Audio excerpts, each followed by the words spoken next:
When you love yourself enough, meaning you understand your needs and what they are, and you understand them deeply, and you believe that you are worthy of having those needs met, you will no longer find someone attractive who cannot meet those needs for you. Greetings, guys. Welcome back to my channel. My name is Monette, and this is my channel, Evolve with Monette. For those of you that are new here, I am a professional intuitive empath, and I'm so grateful to share energy with you. Thank you for inviting me in. Come on in, have a seat. Let's take a quick spin around this ideology that was espoused by one Mayim Bialik. You may know her from Blossom. She's now the host on Jeopardy. She was also Sheldon's love interest on The Big Bang Theory and many other places. A child actress who actually turned out incredibly sane and successful. I believe she might have a doctorate in real life. She's incredibly brilliant and has a podcast. I will try to clip her link below where I heard this, and it jogged my soul this morning in my morning meditations.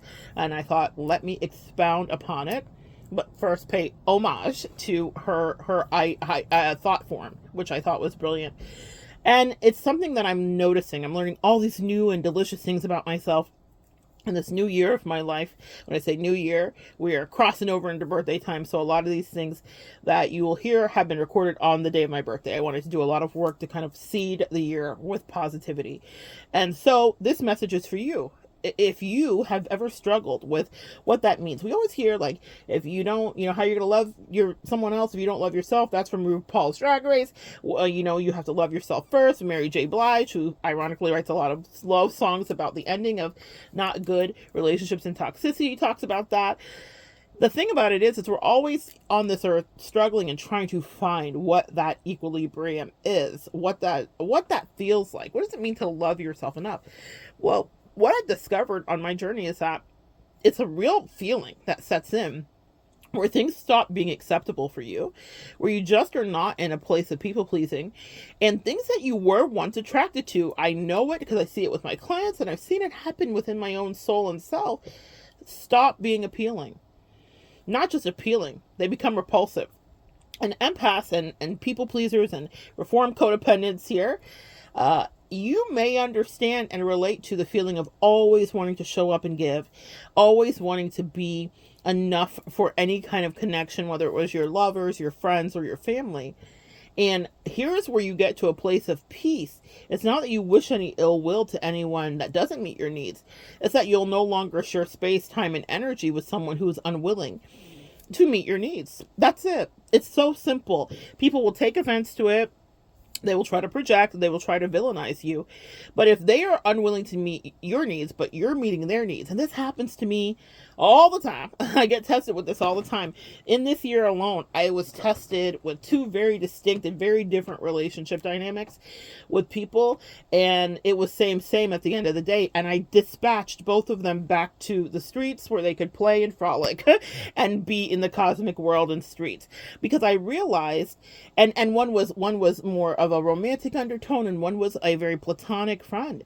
But I was like, oh, at the end of the day, these needs need to be met, and you do not want to meet me at that end. And so I have nothing left to say, and I have nothing left to do, and there's no more negotiating that needs to happen. I did not know what that felt like, because as a recovering codependent and people pleaser, it is just now, I'm today years old, that I am coming in touch with all of these emotions. I would say really in the last 3 to 4 years, really, maybe 5, where I started to realize what it is to have the dignity of choice and to not want to be with someone just because they think I'm a vibe. I once knew someone who told me about her dating history, and she said that people would just select her and date her, and that's how she would date.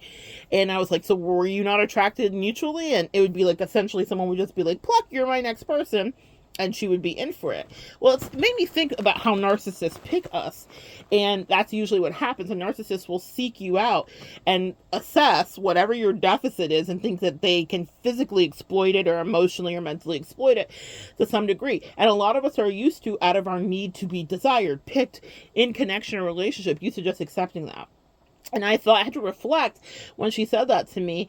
I thought, what kind of relationships have I gotten into in my life that were not of my free will and choice, where I wasn't getting my needs met, but someone else saw me and thought I would fulfill that for them? Maybe that's something you should reflect on for today. Just a little food for thought. I have a client coming up who is so very punctual, so I've got a few more minutes here because she will be on time.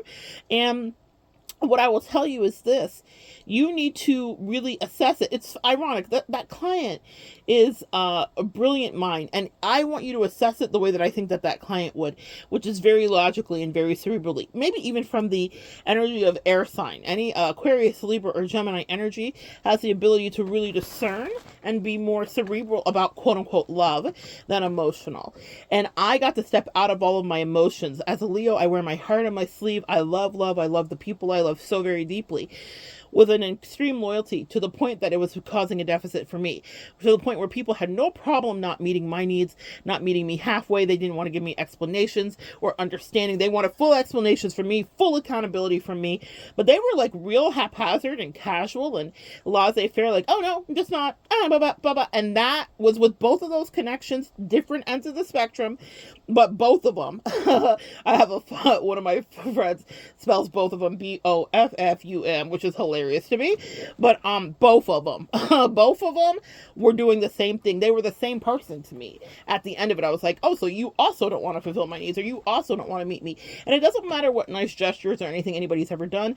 I also want you guys to understand this. You do not have to stay in infinitesimal cycles with people trying to repay them for what they've done for you. If you showed up in the relationship, empath, you did what you were supposed to do. Whatever exchanges happened in that relationship, you were giving to them and they were giving to you. Maybe they weren't giving to you fully where your needs were met. But when you get in touch with loving yourself, you're like, I don't want to do this anymore. And it's so clear. The way that I would be obsessive or in limerence, you guys can all relate to limerence if you're here as a recovering codependent. It's something from a lot of our trauma we get catapulted into. We're not often in love, we're in limerence with people.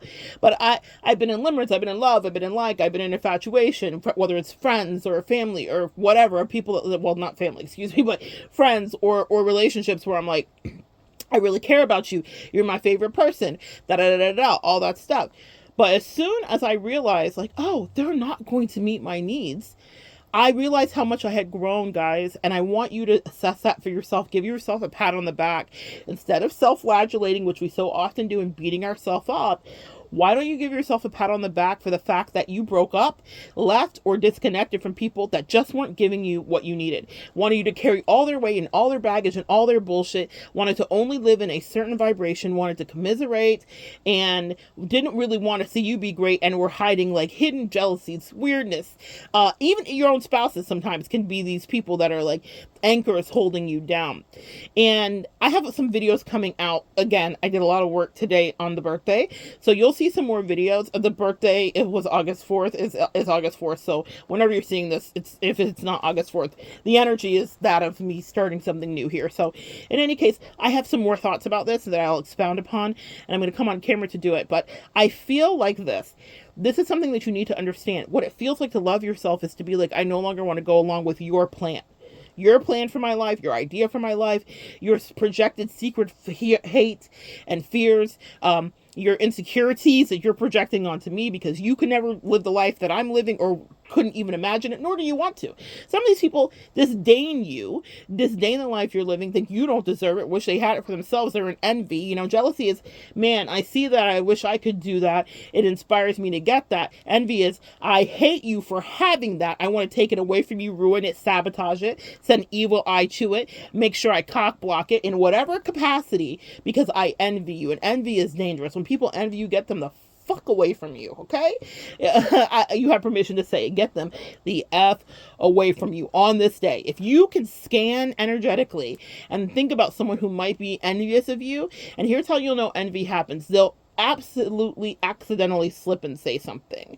And it's either about how they're not going to meet your needs or how they don't like you or whatever the case may be. It'll be a slip up. They may not even mean to do it, but it's the truth of their ugly. And we all have ugly, and it's okay. It just means that we are no longer in a vibrational alignment and you need to go away. The way that I will cut someone off and the way that I feel about that now is so different. Before it was this agonizing thing, and now I'm like, oh, no. I just took out the trash and did the dishes. That's it. That's all. I took out myself from a dynamic where my needs were never going to be met, and someone felt smug about it. Both of those people were smug and entitled. They felt like I should just be there forever, and it pissed me off. And that's how I knew I had evolved. And I want you to gut check and chin check yourself in the best way, because the angels say so many of you in the collective have evolved in the very same way, where it was intolerable to be around someone who was just going to be an asshole to you, to your face, and just think you should be there to stroke their ego and to be their cheerleader. Really? No. And a lot of people don't get to see that other side of you. I know I keep it tucked. Only people know about that side of me when they fuck up. And if they're fucking up, period. And that's something you might need to assess. But a lot of you guys are guilted into feeling like, oh no, I need to give my best. I need to be stressed so that they can be happy. Absolutely not. Absolutely not, sweetie. You no longer have to do that. And that's how you know you are in self-love. If someone is not meeting your needs, they won't be attractive. The way that my level of interest has turned off over the last several years, it turns off so quickly. It's like the angels gifted me something, and they said they've gifted it to you too, which is the ability to be literally not infatuated, literally not in limerence, and almost like overnight. It's like a 180 that scares even you, is what they said. And they said it's a gift we gave you for being in the trenches of codependency, for having people trample over you and treat you badly. Anybody that I've ever dated, liked, been friends with that didn't treat me right and was smug about it, and I assess it for a long time before I make that. It's not an immediate impetuous decision, unlike them. I'm assessing them like a real assessment, y'all. And before that happens, when I decide it's time to turn off the lights, maybe they've had a whole year evaluation with me that they may not have even noticed that they were under, but they were. And so I saw repeated bad behavior, and I was like, okay, that's enough. And now not everyone gets that time frame, but what it means is that I am exhibiting self-love, because I was like, no, I deserve so much more than this, because I give you so much more than this, and I've given so much more than this. That's what I need you guys to know today. You will not have it come back void to you. Someone will come in, whomever it is, on whatever level of the spectrum, friend, family, or lover, that's going to repay you the way you deserve. And that is the truth. That is going to treat you the way that you deserve to be treated, but it's because you love you. Those two people would still be in my life today and would come back right now if I would have it that way. But I would never have it that way, because they were not willing, when we were on good terms, when the amnesty period, check out the video from yesterday, was still open, to actually negotiate and work with me. They wanted it their way, and they wanted all my energy for free. Fuck out of here. And maybe I'm going to pass it along to you today too. Tell the people that are trying you, they do not get to siphon off of you. You actually love yourself, boo, but you'll demonstrate that with the walk away that you do. That part. Anyway, so good sharing energy with you today. Come back and join me next time, and we'll continue to evolve together.